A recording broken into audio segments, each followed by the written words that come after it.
Do you want to learn about psychological growth without sorting through the jargon? You're in the right place. This is the Relational Psych Podcast. I'm your host, licensed therapist Tyson Connor.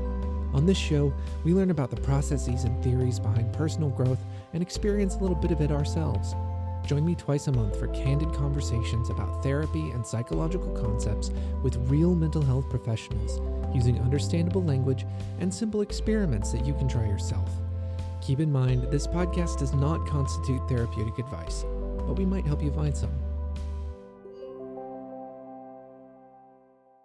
And today, my guest once again is Mati Massaro. Mati is a clinical psychologist from Argentina and a psychiatric ARNP who is completing his doctorate in nursing and psychiatric prescribing. And he is also the founder of Cognia Health. Mati, welcome back to the podcast. Oh, thank you for having me. Absolutely. I'm excited because today we are going to answer the question, what is an SSRI and when might it be helpful? Yeah, no, I'm excited to talk about this. It's a very common topic for good reason, and we'll cover that in a minute. But it's a thing that I am always looking forward to discuss and see how it could be helpful and get a little bit of more understanding on how these very common medications work. Mm-hmm. Yeah, listener, from the very first time that I talked with Mati about coming on to the podcast, this was like what I wanted to do. So if I'm a little excited today, you'll know why, hopefully. Cool. So let's just start with the beginning. What does SSRI stand for? What are those letters and what do they mean? No, of course.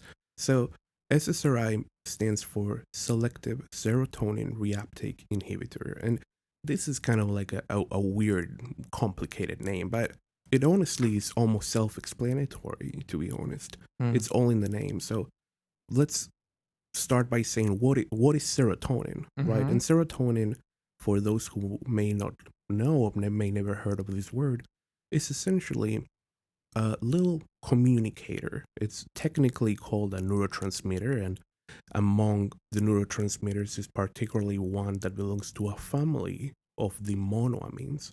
But essentially, this little neurotransmitter, it's a way to communicate between cells in our brains, those famous neurons, right? Cells in our brain communicate with each other using these messengers, these neurotransmitters. Okay. And among these neurotransmitters, we have a very important one, which is serotonin. So serotonin is not even just in our brain, it's in different parts of our body. It's particularly in our central nervous system. But it can also be found in our GI or even in parts of our platelets. And that's why I know. And that's why serotonin does a little bit more than what we think or traditionally have thought. So just to like review the things that you just said and try to restate it and make sure that I'm following you correctly. So serotonin is a neurotransmitter, which means it's a molecule that travels between neurons, brain cells, to help them communicate to one another. Yep, you got it, man. We know at least it does that, but there's other stuff it does that we don't really know exactly because we see it in other parts of the body besides just neurons. It's also in blood. It's also in our gut. It's just kind of through our whole body. Exactly. And because it's in different parts of the body and it's a complicated element, it can have all kinds of effects in our body. So even though there are many ways that those effects may not be fully understood yet, there are a few elements that have been observed through clinical trials. Okay. So, for example, we understand that to a certain degree, serotonin has effects on our mood, on our experience of anxiety, cognition, our reward system, learning, memory, our sleep and alert cycle, our bowel movements, and interesting. And our general peristalsis, which is why we may be talking about this in a minute with adverse effects. Aha! With SSRIs. I know. Preview. I know. Also related to this is nausea and vomit response, Mm-hmm. clotting and wound healing. So, as I mentioned a minute ago, there are serotonin elements to platelets in our blood. Interesting. I know. So, sometimes when we have some wounds, like a little scratch or whatnot, and our body's trying to clot essentially and stop the bleeding, Mm-hmm. platelets do release serotonin to aid in that clotting and healing for that wound. Wow. I know. It's weird, right? Yeah. So it sounds like, from what you've described so far, it sounds like there's kind of like three broad categories of things serotonin impacts. The first is this sort of mental neurological function, Yes. and that's the cognition, memory, learning. And then the second is this sort of gastrointestinal GI gut Correct. function, pooping, Yep. nausea. Yes. And then the third is this sort of like blood and healing function, where it's Yes. involved in clotting and healing. Yes. And I might even add either a fourth or a subcategory related to our brain, which is related to sexual functions. Okay. Which is also a preview for the adverse So effects. much foreshadowing. But we have found serotonin to have a relationship with sexual functions, Mm-hmm. and why sometimes serotonergic medications may have sexual dysfunctions. Okay. But as exactly as you were summarizing amazingly, serotonin has effects on a variety of things. And like I was saying before, these are just the ones we understand so far. Right. It sounds like this is a particular. Is it a hormone? It's a hormone. Well, it's a neurotransmitter. Okay. To be precise. To be specific, it's a neurotransmitter. Yes. And we don't fully understand everything going on with it. Correctly. And not only we don't fully understand all the possible effects of serotonin, but this ties to the second important point. We don't also understand all the possible effects that an SSRI can do. So, going back to the name SSRI, Selective Serotonin Reuptake Inhibitor. What do those weird words mean? So, we were talking about cells communicating with each other through messengers, through these neurotransmitters like serotonin. Throwing molecules back and forth like they're passing notes. Yep, almost like a little messenger owl. Right. Sending you Hogwarts letters and all kinds of things. And sometimes, if not all the time, cells overproduce the amount of messengers. Oh, interesting. Yes. And between these cells, there's a little bit of a recycling enzyme or a recycling transporter. And this transporter is in charge of the reuptake of these leftovers. So those leftovers are recollected and reuptaked to go back to the initial communicating cell. And see in a way, look, you have a little bit of an excess of serotonin that the second cell didn't need. Let's recollect it. Okay. So my mind is giving me a picture, like as an analogy. So I'm going to kind of put it out there. Please. If we think of it as like messenger pigeons, yes, say that you've got one cell that's like a castle over here, and it's trying to send a message to the other cell using these messenger pigeons. Yes. And it sends out 7 or 8 pigeons with the same message. Yes. Assuming that half of them will make it. Yes. It sounds so that's kind of what our brains do. Our one neuron sends out a bunch of this serotonin, assuming that a certain amount of it will get lost along the way. Sure. It sounds like, to use this castle analogy, there's one of these little serfs, one of the little peasants, whose job is to go out into the countryside and collect those lost messenger pigeons Yes. and bring them back so that they can be used to try to send another message in the future. Exactly. Okay. They are recollected and brought back to the original castle. Okay. Now, what does the serotonin reuptake inhibitor does? It inhibits the reuptake. So you are telling this peasant to take a break. You have a day off today, sir. Yep. Okay. And it leaves more of these pigeons, more of these messengers in the space between neurons called the synaptic cleft. So in this Okay. analogy, there's the pigeons are not immediately recollected. And you're essentially telling the peasant, we're going to chill for a minute. We're going to let the pigeons fly around a little bit more. Yeah. Because the second castle may benefit from a few extra pigeons right now. Oh, so it like gives the pigeons more time to get to.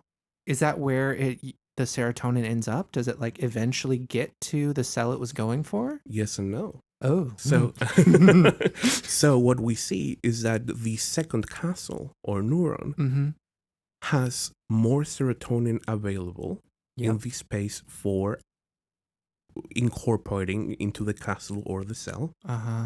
But having a little bit of an excess of serotonin in the synaptic cleft in the field of pigeons has been observed to create an effect on the originator cell as well. Oh. Creating a downstream effect on how the originating cell could adjust how their pigeon process could function differently. So it's like the castle that sent out the pigeons keeps a stable of like 16 pigeons. They sent out 8. 4 of them make it to the new castle. 4 of them are left out in the field. You send out the serf to go and collect the extra 4 and bring them back. And then you breed more pigeons to make sure you always have at least 16 ready to go. What the SSRI does is give the peasant a day off. And as a result, those 4 pigeons in the field, some of them will end up making it to the second castle. Yes.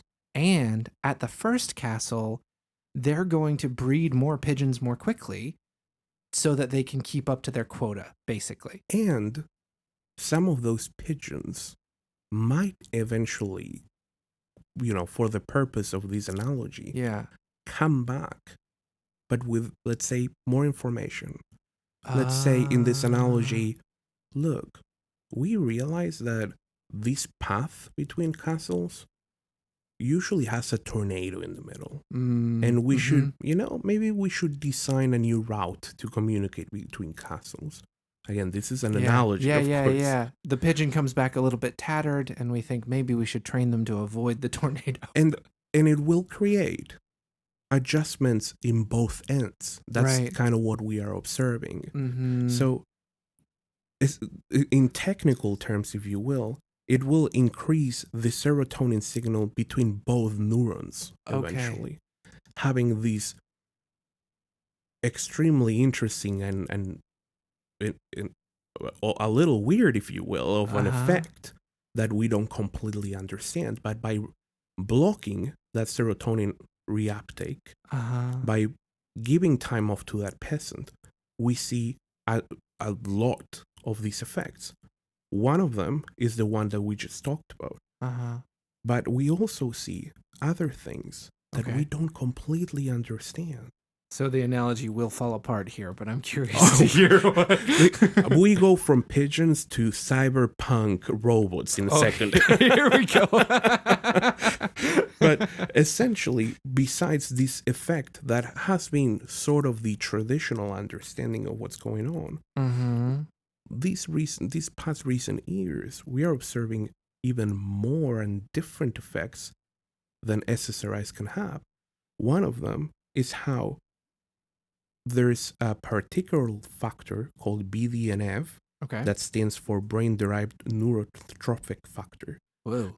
I know. We see that through SSRIs, we see an increased expression of these processes, which eventually it's understood or hypothesized that contributes to increased neuroplasticity. Cool. So I want to define some terms for our listener because I know what most of those are. Neuroplasticity is basically the ability of a brain and neurons to adapt to changes.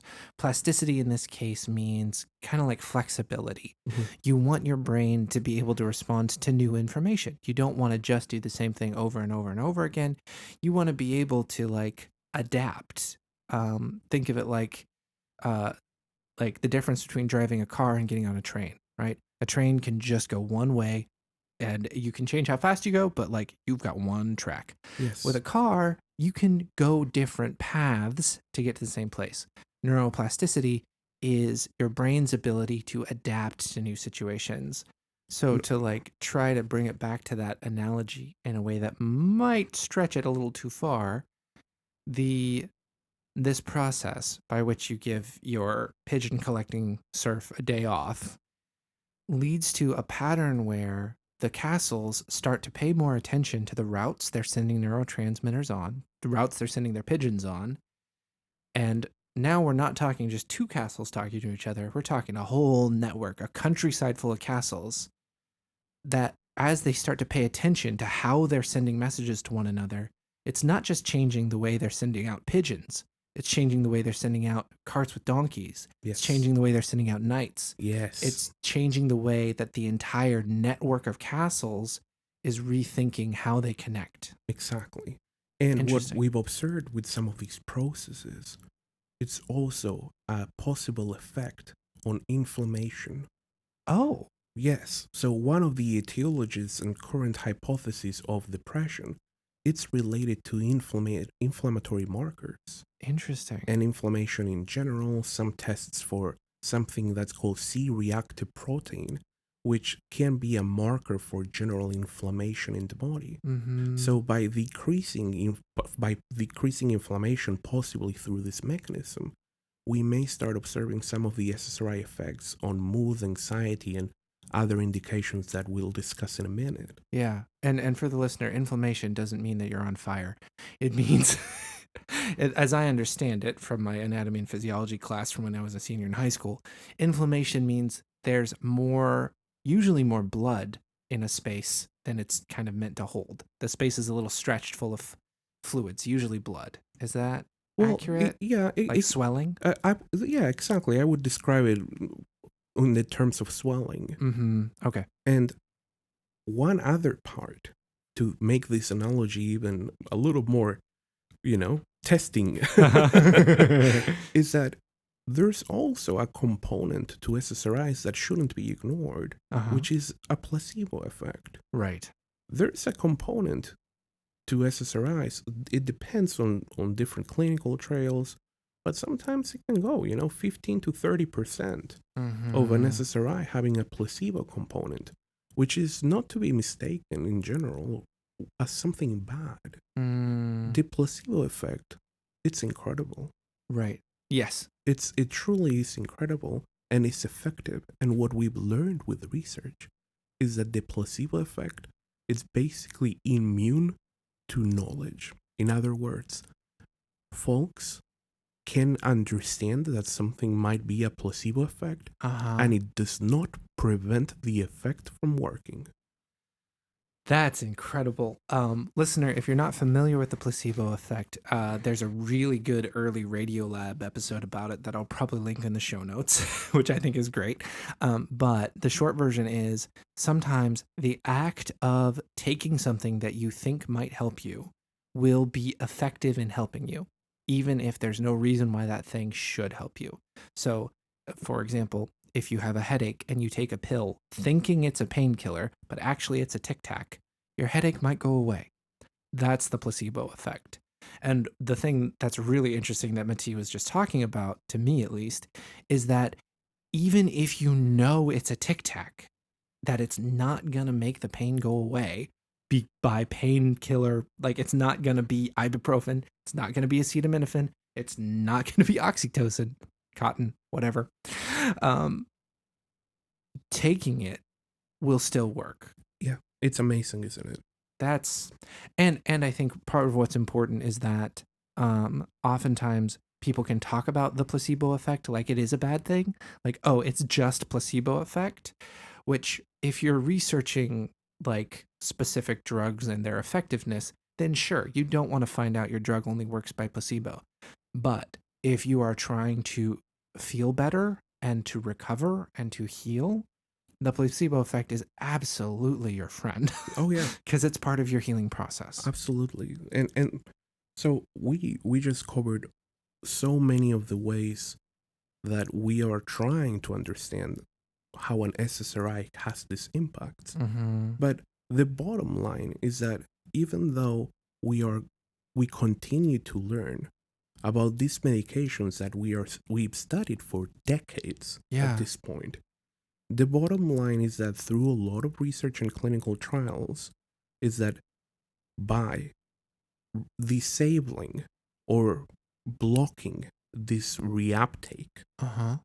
through the SSRI mechanism, what we observe is that overall we see improvements in a lot of these serotonergic related components that we mentioned earlier, like for example mood or anxiety. And we see that these things improve through research on these medications in a safe way, without Gotcha. concerns at a drastic level or at a population level that would prevent us from using this medication.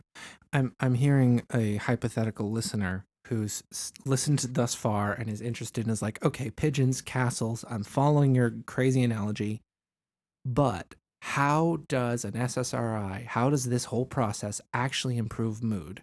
Mhm. And I think what I'm hearing you say is, we don't really know after decades of research, but we know it does. Right, right. So what happened is that the way we understand, or if you will, not understand medications, Mm-hmm. it's actually very common, which is a surprise to most folks outside the medical field. Yeah. Where you're like, wait, are you telling me we don't completely understand how a lot of these medications work? Yeah. Well, yeah, I'm telling you that. if I'm a listener at home, what medications might I have in my like cabinet, in my bathroom cabinet, that we don't actually understand how they work? You might have NSAIDs like ibuprofen or acetaminophen, which sure we continue to discover how they have, for example, anti-inflammatory properties that by effect can reduce, let's say, pain, muscular pain or headache. They also may have some other properties like antipyretic properties, which can decrease a fever. But these are two separate things that we discover with time. It's just like we discover in other medications that were intended for one purpose, and somehow we realize they had a purpose on something else.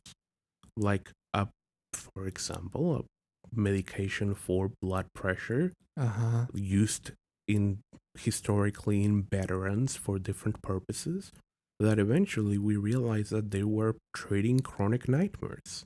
Oh. So that's how a lot of these drugs come to be. So I guess, listener, you and I are both getting our little existential crisis of the episode and learning that the painkillers that you've been taking likely your whole life to deal with headaches, muscle aches, and high fevers, you can't sit down and diagram out how they do what they do. We just know they do. Now look, we have educated guesses though. Sure. But we continue to discover more and more. Yeah. And some of these are more complicated than others. You know, some medications have, for the lack of a better word, simpler methods of action. Sure. Some of them are a little more complicated. So what we've seen historically in some psychiatric things is, for example, with antidepressants or SSRIs, we see most of these things are derived from other medications that were previously being studied, or from herbs and other things. Right. So historically, we've seen things like St. John's wort, Right. a supplement or a natural herb that some folks were consuming, and they noticed that there were some possible improvements in mood. Mm-hmm. And through research, we started maybe understanding that the component among several in Yeah. St. John's wort that seemed to contribute to these changes was the serotonergic component. So we isolate and purify that. Uh-huh. We understand, oh, this works by blocking the reuptake. And lo and behold, we create an SSRI. Yeah. And we start seeing how can we take this medication to improve symptoms of mood and anxiety safely. Right. And this is how a lot of the drugs are discovered. Yeah. So we've talked broadly about how SSRIs work and the kinds of things that they have an impact on. Mhm. Specifically, if a patient comes to you, what kinds of symptoms or experiences Yeah. that they're reporting would make you think maybe an SSRI would be a good thing to try? Yes. SSRIs have a variety of indications. That's why we also like this family, because they are effective at addressing several things. Right.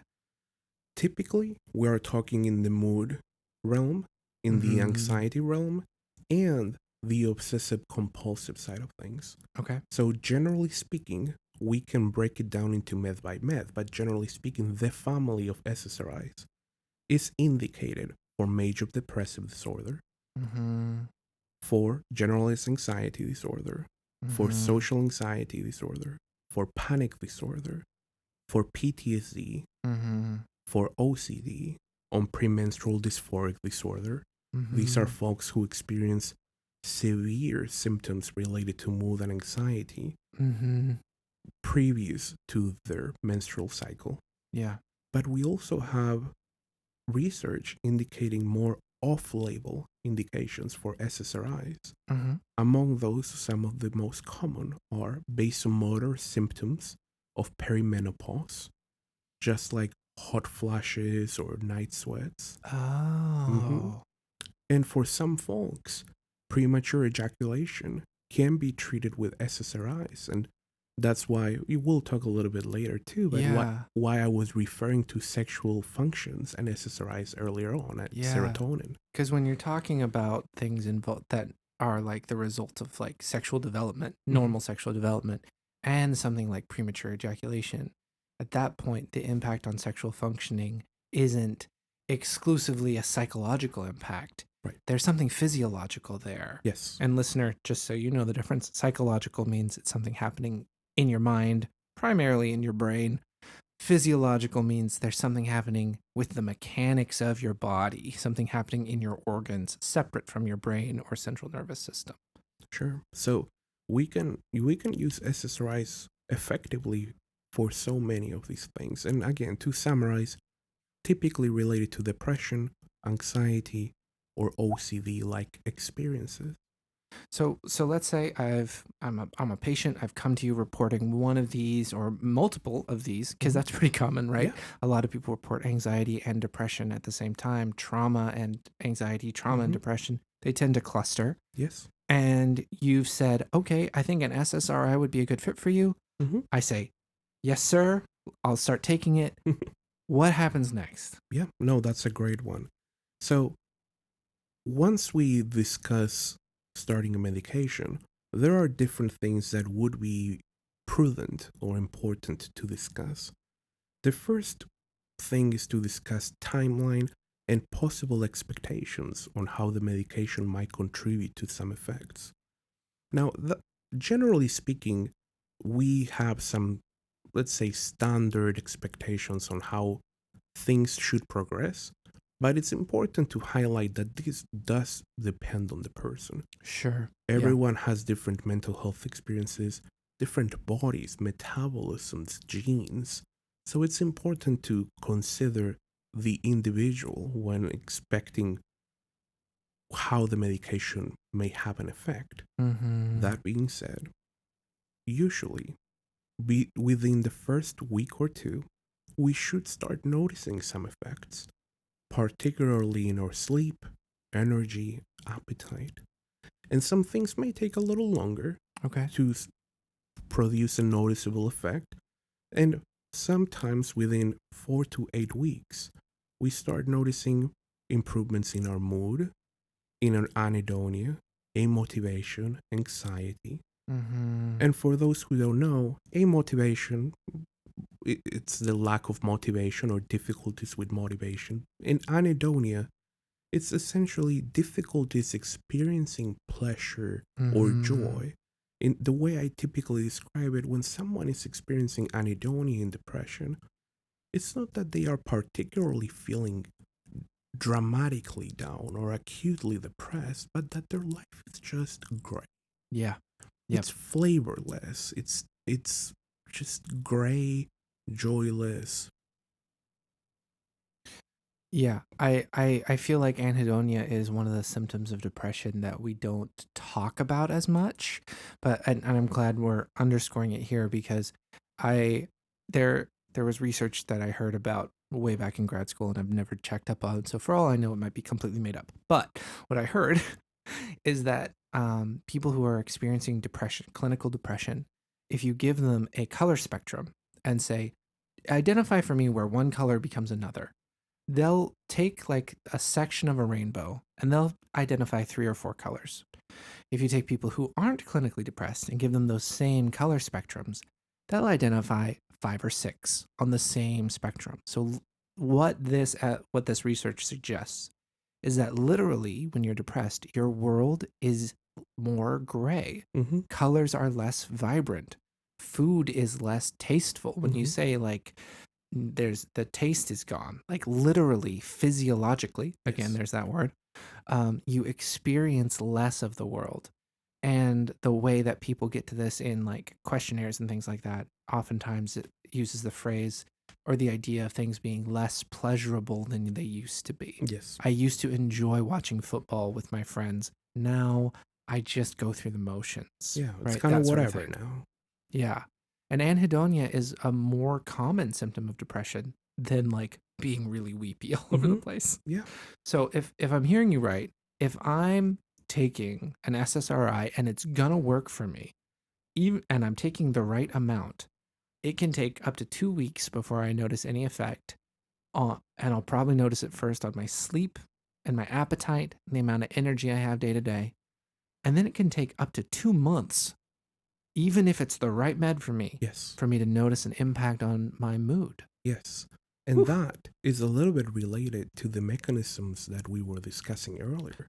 Right. The way these pigeons start communicating and having a downstream of effects and making route changes and incorporating donkeys and and incorporating more castles to network with. This takes a little bit of time. Right. And that's when we see some of these things taking a little bit longer to improve. And I like that you mentioned something about the right dose, because this is something that I unfortunately see a lot.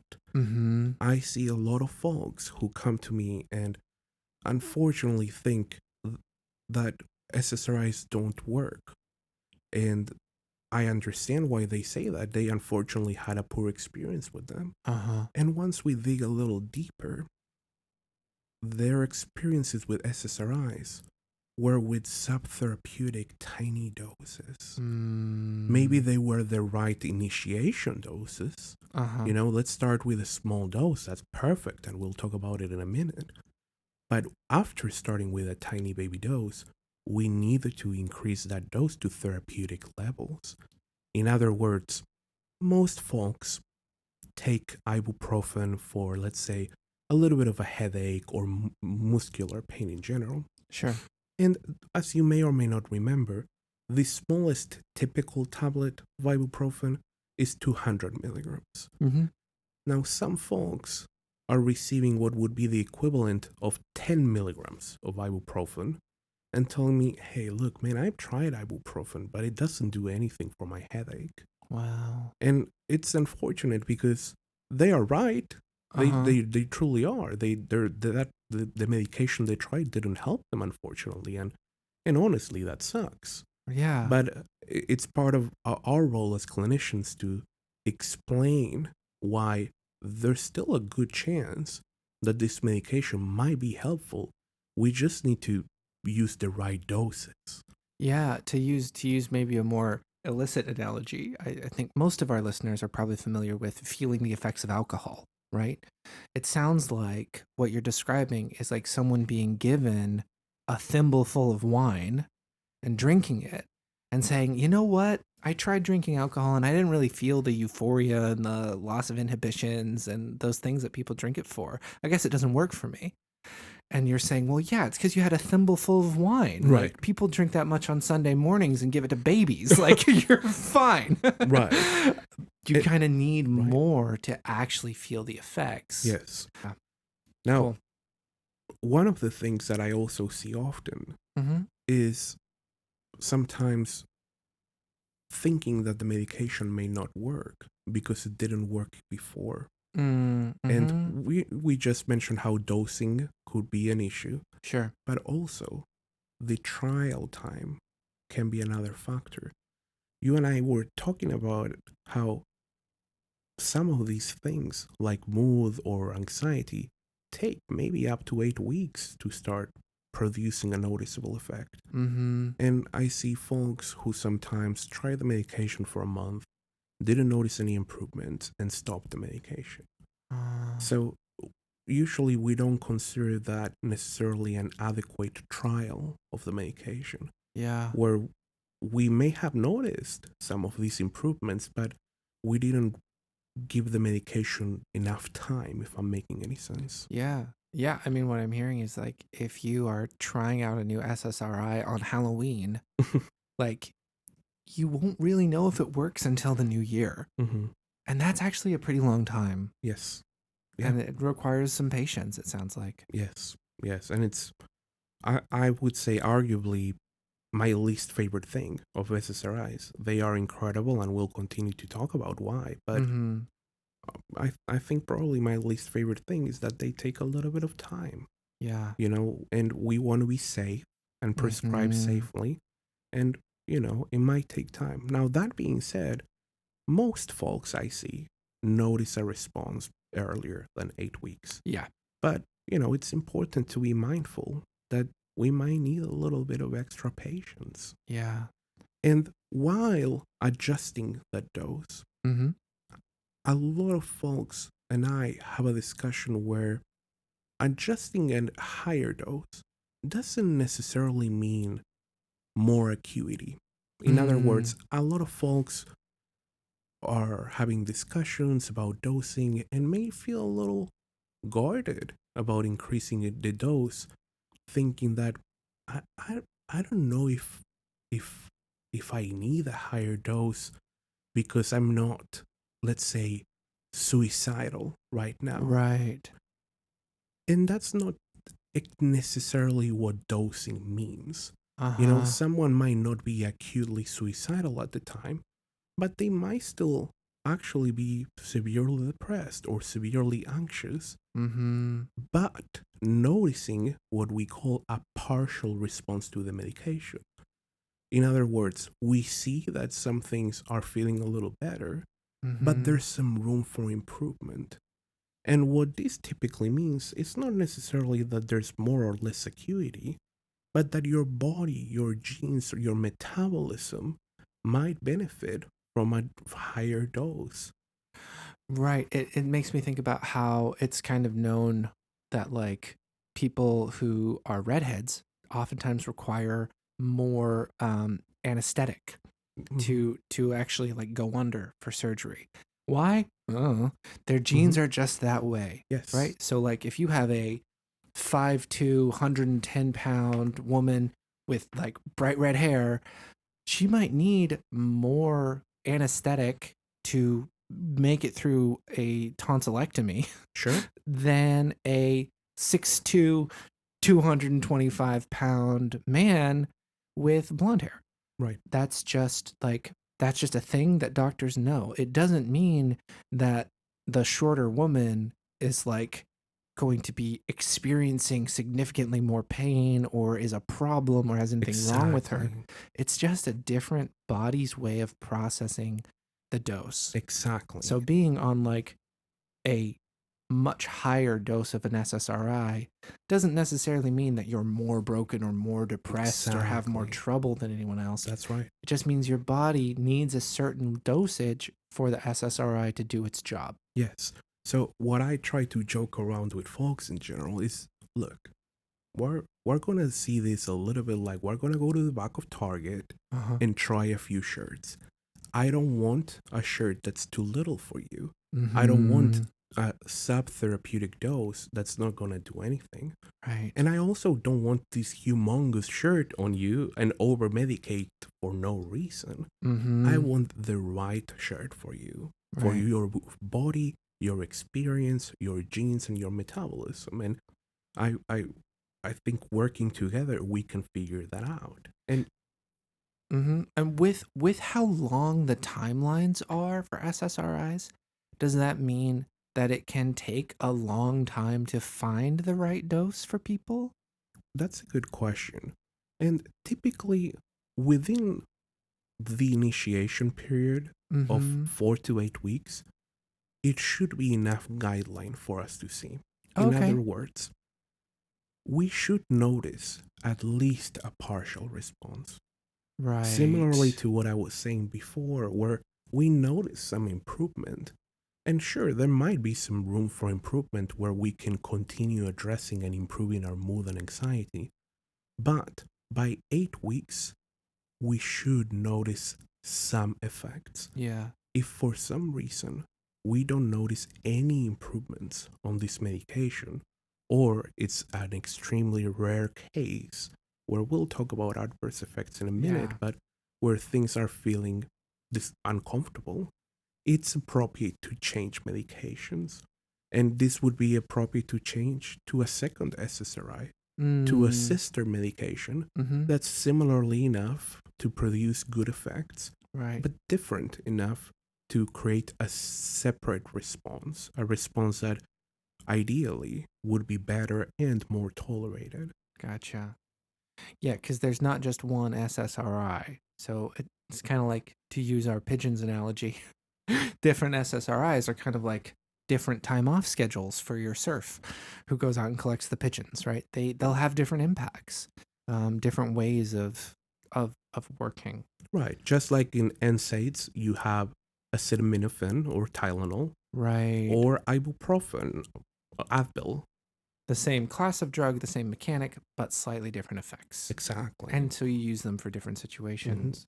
Let's talk a little bit about timeline and like starting and stopping. Yeah. Because I know that, like, unlike something like a stimulant, Adderall or something like that, or even like a hydroxyzine or certain anxiety medications, SSRIs, they kind of have a rhythm to them. Yes. That is, it's not a good idea to go off script, basically. Yeah. No, you're absolutely right, man. And here's the thing, when we start or stop a medication, we want to do it progressively. Mm-hmm. That's the best way to prevent any adverse effects and to do it safely and to make this a smooth transition for you and your body. So by starting the medication low and slow, is the way we say it, we can do two things. Try some of these shirts in the dressing room and make sure we find that right size for you and not do under or over prescription. And also prevent possible adverse effects, particularly if someone is to have an excessive amount of serotonin out of nowhere by SSRIs or other serotonergic medications, including herbal things like St. John's wort. Yeah. They might experience something called serotonin syndrome, which can be concerning. Yeah. It can be a reason to be hospitalized. Wow.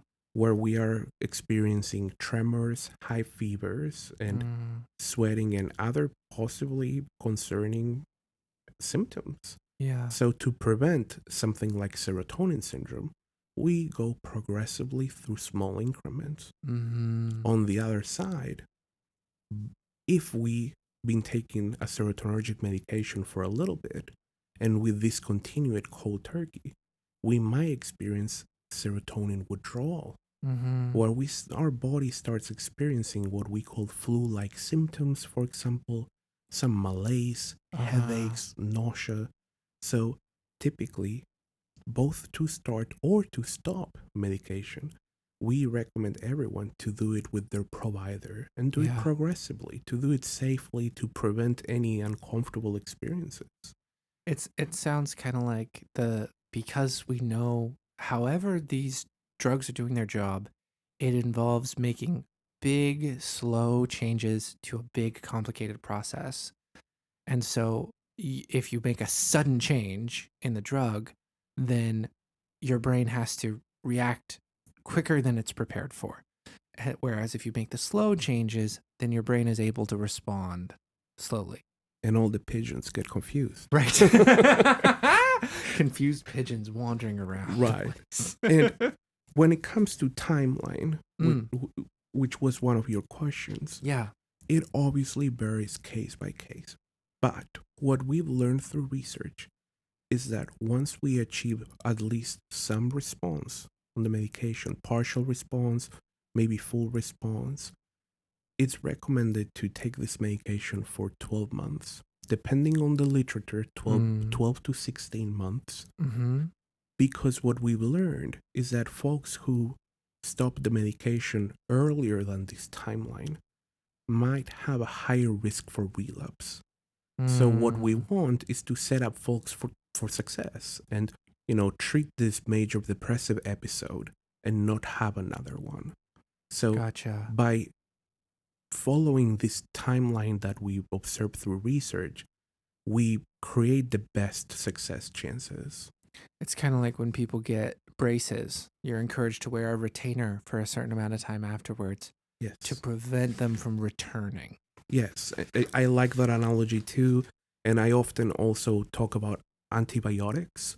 Yeah. And how, you might get a prescription for 10 days of an antibiotic, and you might start feeling better and great around day 4, but to prevent from this infection from resurfacing and to fully eliminate it, it's good to do the whole 10 days of the treatment. Right.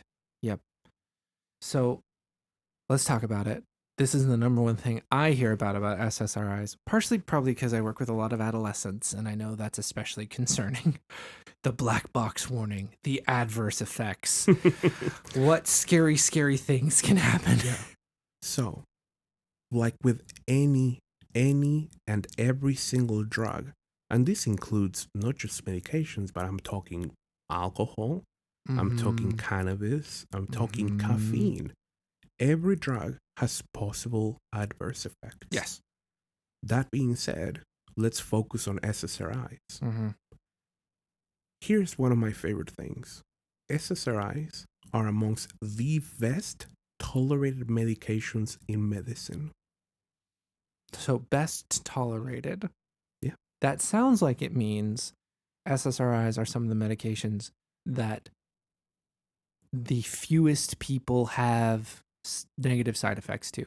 Yes. Or that the most amount of people can take without having any side effect at all. Yeah. Many folks can take these medications without any adverse experiences. Better than Tylenol? Better than ibuprofen? In the long term, yes. Wow. Most. Oh, right. Because if you take that stuff too regularly, you get like liver, kidney issues. Most folks don't or shouldn't take some of these medications regularly, like ibuprofen or Tylenol. Right. But some of what in the research that we've done with these folks, that some of them take these medications chronically or long term, they are extremely well tolerated. However, there are poor experiences. Yes. And the main focus, or let's say period, to experience adverse effects is during the initiation. So those very first few weeks. Yeah, and I would say the first few days. Oh, wow. Even before any positive effects kick in. Exactly. Oh. So we mentioned how, let's say, sleep, energy might start, producing an effect within the first week or two, mood and anxiety within 4 to 8 weeks. Side effects are going to appear in day 1. If you are someone who might experience side effects on SSRIs, you're going to have them right away, immediately. Interesting. However, if you're among those folks who experience side effects, it's very, very, very likely that these side effects are limited to the first week. Huh. Why is this? For Yeah. example, Why is that? one of the most common side effects are related to our GI system. Oh. Many folks experience some diarrhea or nausea during the first few days. That's it. It self-resolves. They never have it again. As you may or may not remember, when we were talking about the impacts that serotonin has in our body, we talked about peristalsis. We talked about nausea and vomiting systems. Right. Which means that our gut has not only produces, but has serotonin receptors. So this mechanism of production and receiving has to adjust to a new drug that's affecting serotonin. Right. So for a few days, things get a little funny in our stomach. Yeah. And folks may experience some diarrhea or nausea. Again, a lot don't. But those who do experience side effects may have some of these GI side effects. Right. Other folks may experience headaches for the first few days, and for similar reasons. There's some adjustments in our central nervous system related to serotonin. Again, GI symptoms, headaches, these are likely temporary. We try to, for the lack of a better word, to push through those first few days while managing those symptoms. So maybe we take an ibuprofen for the headaches. Right. Maybe we drink a little bit more water for our GI side effects or not. And after the first few days, those who experience side effects don't experience these anymore. Okay. Well, that doesn't sound too bad. Right. So which makes these medications in the long term, Right. after these first few days, extremely tolerable. It sucks that it's likely to be the first thing you experience. I know. That's it. That kind of I know. unfortunate. It is. And that's why I think it's important to have these discussions so that folks know this may happen. Right. And it doesn't mean it doesn't mean that the medication may not work on you. It doesn't mean that the medication may be worse for you. This may happen. We may have a little bit of diarrhea or headaches, but it should self-resolve. Yeah. And you know what? If for some reason it doesn't, we will change this medication. We're not going to continue. Our purpose here is to improve the quality of your life, not to add another problem. Right. Right. Now, that being said, there's another common side effect, which typically I think should be talked about more, which is sexual dysfunctions. Right. We mentioned how serotonin has an effect on our sexual functioning. And I think a lot of patients, clients, and clinicians shy away from this conversation. Because it's awkward to talk about sex. It's awkward to talk about sex. And I think it's important to create a space and a framework where we can provide the opportunity to talk about this. Right. In a tactful way, not forceful, but just normalizing and educating that this is a possibility, and that if you feel comfortable, I would be more than glad to talk about this, right, to address it. And like I said a minute ago, our purpose is to make your life a little better, not to take things away like sex.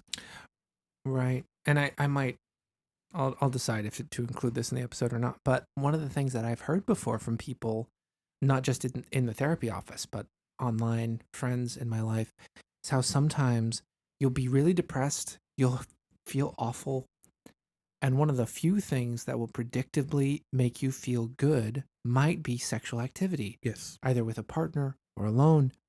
And then you take this medication that's supposed to help you feel better eventually.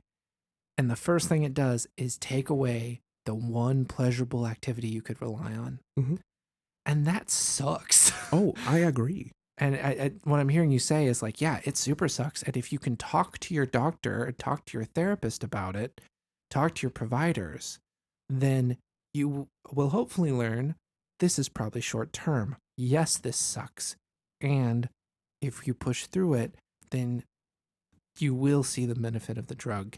These functions will come back.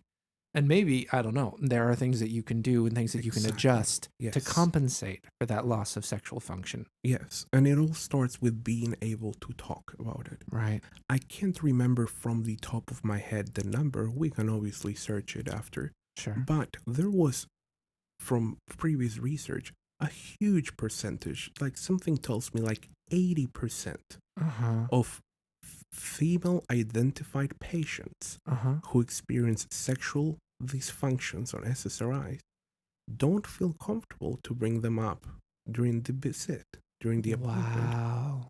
which eventually contributes to them stopping the medication on their own because they were experiencing these adverse effects. Right. And the bottom line is that sucks. yeah. I want us to be able to talk about anything that may be stressing you. Yeah. And sexual dysfunctions and your sex life in general is important and Mhm. relevant. And if we want to improve the quality of your life, I want us to talk about it. And it doesn't have to be unnecessarily awkward. So Yeah. the way, I'm obviously paraphrasing, Sure. but the way it usually goes on an appointment, I would say something like, look, among other things that we may experience on these medications, there's also the possibility to experience sexual side effects. Mhm. Some folks experience decreased libido, anorgasmia, erectile dysfunctions. And I hope that if you are experiencing any of these, you can feel comfortable letting me know because we can address it. There are things we can do for that. Yeah. And honestly, once you bring it up like that, normalizing it, typically folks tell you, you know what, I actually wanted to talk about that. Yeah. And if folks are experiencing that, there's a chance that it will self-improve, just like Mhm. you were saying. But if it doesn't, and that happens to some people, Sure. there are typically 3 routes.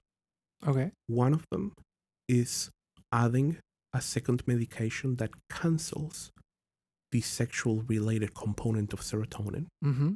And usually these are medications that have a bonus effect for whatever the patient is experiencing. Gotcha. So it might be a medication that is also useful for depression. Mm, So we add a medication that helps depression and sexual side effects. great. I know. Other possibilities is switching to a different medication Right. to create the similar therapeutic response without the sexual side effects. Mm-hmm. And then the third, and honestly common option for many folks, is keeping the medication. Some folks tell me, I noticed some decreased libido, Mm-hmm. but I'm not concerned about it. Right. And that's the key point. Some Yeah. folks, decreased libido and orgasmia it's something that we need to address, and it's a big no-no. And look, fair enough. Sure. For other folks, they tell me, look, I've noticed decreased libido, and me and my partner talked about it, but it's not a problem, at least for now, and I'm feeling so much better that I don't want to change this medication. Yeah. And fair enough. Yeah. If for some reason these circumstances change, let's revisit this. Mhm. Yeah. It sounds like the most important thing is to be able to talk about it. Yes. Because if you decide that the side effect is worth the benefit of the drug, great. But if you don't have room to talk about it and think about it, then you're not really deciding. I And know. that's the problem. Yep, that's right. Hello, listener. Editor Tyson here. I just wanted to make a quick note before we continue this conversation. Mati and I are about to discuss the black box warning, and I realized I never actually defined it in our conversation. He and I just know what that is and just rolled with it. The black box warning is what used to be called the black box warning, now just called a boxed warning, is something that the FDA puts on medications that could have potentially life-threatening side effects. It's the highest level of warning that the FDA gives a drug in the U.S. And on SSRIs, there is a black box warning to indicate that people under the age of 24 years old may take the drug and then their risk for suicide might go up. So Mattia and I are about to discuss that warning and that potential side effect of taking SSRIs. Okay, back to the show. So let's talk about it. Let's talk about the big scary one. Yeah. That black box warning Yes. that I hear about all the Yes. time. It sounds like that is among some of the more rare side effects. Yes. In contrast to maybe headaches or GI side effects, the black box warning is on the rare side of things. Now, this is particularly a very controversial point in psychiatry. So get your swords and your pigeons going. Okay, here we go. We're going to war. But the history behind that black box warning is a controversial one because the research used for it had some possible flaws or design flaws, arguably. Interesting. When we are studying different groups of younger folks, particularly below 24 years old, we may have observed a selection bias. Okay. So what we did while researching this is separating based on depression acuity. And what we did is, okay, maybe the mild to moderate depression could be addressed with therapy only. And the third group of the very acutely depressed may benefit from starting an antidepressant like an SSRI. Yeah. So what we've seen is that in that third group, some of the folks that were 24-year-old or younger had more episodes of suicidal ideation versus the other two groups. My opinion, and this is based on the literature, is what others may agree on, is that this is expected. There's a clear expectation that the most severely and acutely depressed will have a greater chance for suicidal thoughts. Right. With or without medication. Right.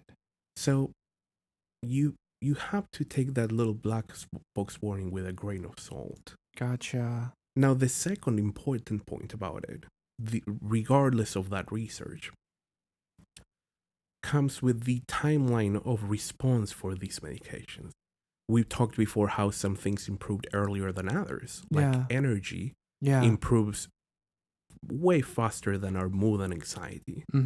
So what's hypothesized is that folks who were severely depressed, possibly already having some suicidal ideations, they were experiencing tiredness, fatigue, lack of motivation to act on these suicidal thoughts.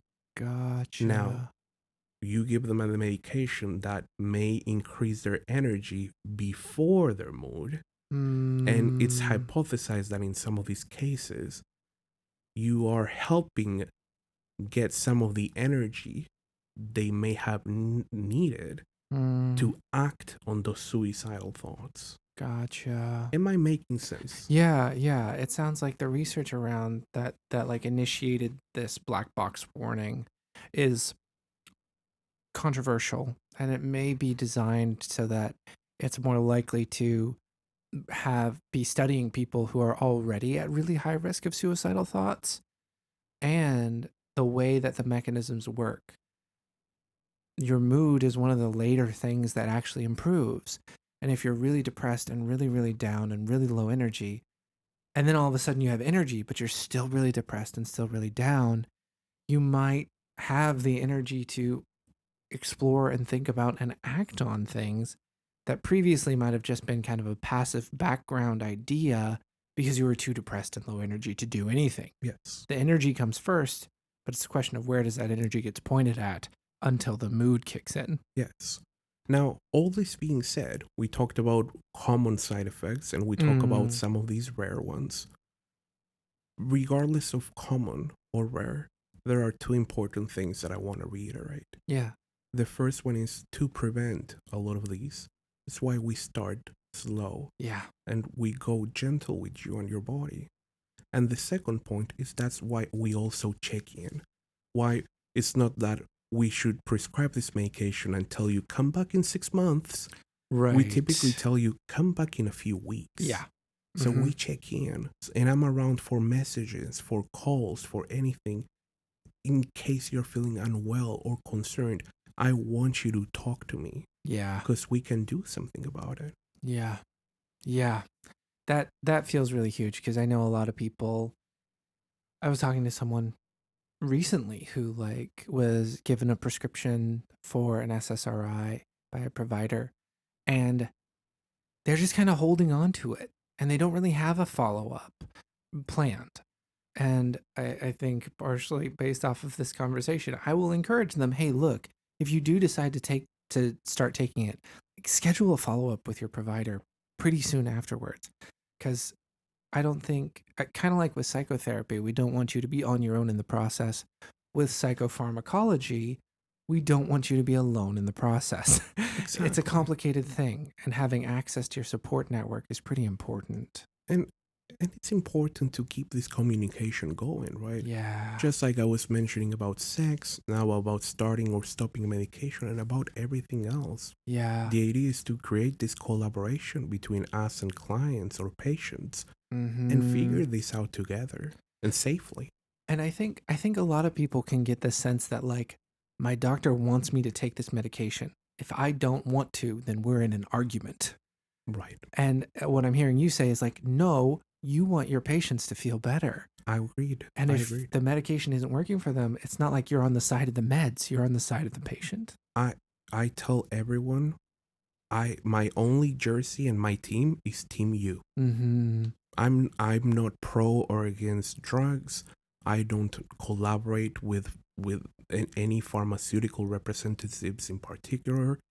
My only goal is to help guide what could possibly make some improvements in your life. Yeah. And I typically tell everyone, look, my role here is to give you the best clinical recommendation I have. And that is as far as I go. Yeah. You are the driver in this relationship, and I'm your co-pilot. I will tell you what my science map says. Look, my science map says it might be better if we turn left here. Sure. But you're the driver, and you should have control and autonomy on your body, on your recovery, and help me help you. I want to discuss the options. I want you to have time to think about them. Yeah. And I want to help you feel better. I'm not here to tell you what to do. I'm here to consult with you and give you my expertise. Right. But that's it. Yeah. I like that a lot. I like that a lot. So, okay. We've talked now. It's probably an hour or so into this conversation. What are the bullet point takeaways? Yes. What are you hoping that people will come away from this episode having in their minds? Yeah, no, I love that question. And I want us to have the information on the table, all the cards to make the informed decision that I think everyone deserves to make. So what are the possible cons of SSRIs? They take a little bit of time to work. That's my least favorite thing. Yeah. The first few days can be challenging for some folks. That diarrhea or headache can be difficult. Will it self-improve? Oh, very likely. But we still have to make it for a few days. And that can be difficult. Yeah. And for some folks, those sexual side effects may not go away. Right. We have options though. Right. And I would love to discuss them with anybody that's interested during our appointments. However, the reason why these medications are typically the first line of treatment for these presentations related to depression, anxiety, OCD, PTSD Mm-hmm. are because they are extremely well tolerated, especially in the long term. Mm-hmm. They are safe. They are very safe medications, even during pregnancy, which is a difficult part of psychiatry. Yeah. They are long term safe, and their long term use has not yielded any significant concern for folks who take it for longer periods of time. Mm-hmm. These are non habit forming or non addictive medications, and they don't produce any euphoria or immediate effects. They, as we talked, they take a little bit of time to work. They don't really work to get high. They're difficult to abuse in a way that human beings prefer to abuse drugs. Right. And besides being well tolerated and safe, they are effective. Yeah. They work. They reduce the frequency, the duration, and the intensity of these symptoms. They've been studied for so long now that they are generic, which means they're cheap. Yep. Most folks can pay around or less than $10 for the whole month. Yeah. Which in the world of medication costs, that's pretty good. Yeah, that's drops in the bucket. And overall, we use them as first line for all these reasons. And as a clinical bullet point, if you will, I love working with folks who are experiencing mood, depression, trauma-related responses, OCD, and trying these medications. Because, we work through the first few weeks. It takes a little bit of patience. We wait for some different response variables, noticing that there's some mood improvement, anxiety. And folks start telling me things like, man, I think I feel like myself again. Mm-hmm. I don't think I felt like this since I was 18. Yeah. Since I was in high school or before COVID, if you will. Yeah. And people start feeling like themselves again. Mm-hmm. And often they say something like, man, why didn't we do this earlier? And I'm like, I know, I completely get it. But look, I'm glad you're feeling better now, and we'll keep moving forward. But overall, these are solid medications, and they, of course, go very well with therapy and what you all do, and they can, work hand by hand and be a dream team. Yeah, I love that as a way to wrap up, because that definitely fits my experience as someone who doesn't prescribe these things but does see people as they benefit from them. And I want to acknowledge, for the listeners' sake, like, we have really scratched the surface here. Like, we've talked a lot about SSRIs today, how they work as far as we know, what sorts of things they work on, how to get started on them, how to get off of them, things to be aware of, things to talk to your prescriber about. Listener, we have pages of notes that we didn't get to. If anyone listening to this is interested in hearing more about SSRIs, email us and let us know, and we'll bring Mati back on. In the meantime, do you have any experiments or further learning to recommend to our listeners? With the understanding that, listener, we will never recommend you experiment with drugs. That's right. I think my experiment for anybody who's interested in this topic and or possibly experiencing concerns related to anxiety, depression, trauma, OCD, is to communicate. Just like we were saying before about other things. Bring it up. Yeah. Bring it up with your therapist, with your med provider. Open that gap. Open that channel and have a discussion about how this may be or not beneficial for you. Yeah. And how maybe getting some answers could be the starting point for hopefully feeling a little better, a little more in control, and, not living that gray, joyless, flavorless life anymore. Right. Yeah. Yeah. And then what if people are just more intellectually curious? Maybe they are interested in taking meds, maybe not, but this idea, this conversation is fascinating to them. Where would you recommend somebody get started to just keep learning more about this stuff? Yeah. There are multiple pharmacology books and different source materials that come to my mind. At times, those might get a little too technical for folks who want to get their toes wet, if Yeah. that makes any sense. And that's part of what I'm trying to work on. I'm trying to work on digestible information for patients and clients, and a little bit of maybe material for therapists, Yeah. like you were mentioning before going into psychiatric nurse practitioning. I was a clinical psychologist, and I think there might be a little bit of a disconnection between the world of therapy and medications that I'm hoping to provide some material that bridges both worlds. Yeah. Yeah. So watch this space, listener. We will let you know when Mati produces any materials, whether it's videos, other podcasts, handouts, websites, books. Next time you're published, we will advertise it on this podcast. Thank you so much for coming in today. This was a fascinating conversation. I'm very excited for more. So, yeah, thank you. This was delightful. Thank you, man. This is always fun. Special thanks to Matthias Massaro.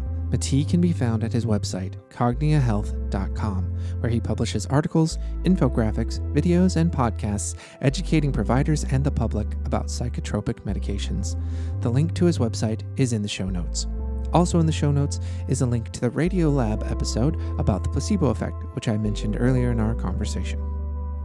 The Relational Psych Podcast is a production of Relational Psych, a mental health clinic providing depth-oriented psychotherapy and psychological testing in person in Seattle and virtually throughout Washington State. If you are interested in psychotherapy or psychological testing for yourself or a family member, links to our contact information are in the show notes. If you are a psychotherapist and would like to be a guest on the show, or are a listener with a suggestion for someone you'd like us to interview, you can contact me at podcast@relationalpsych.group.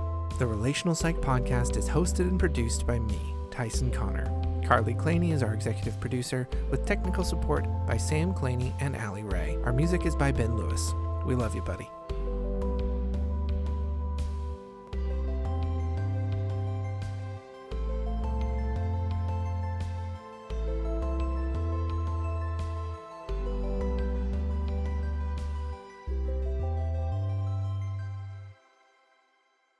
See you next time.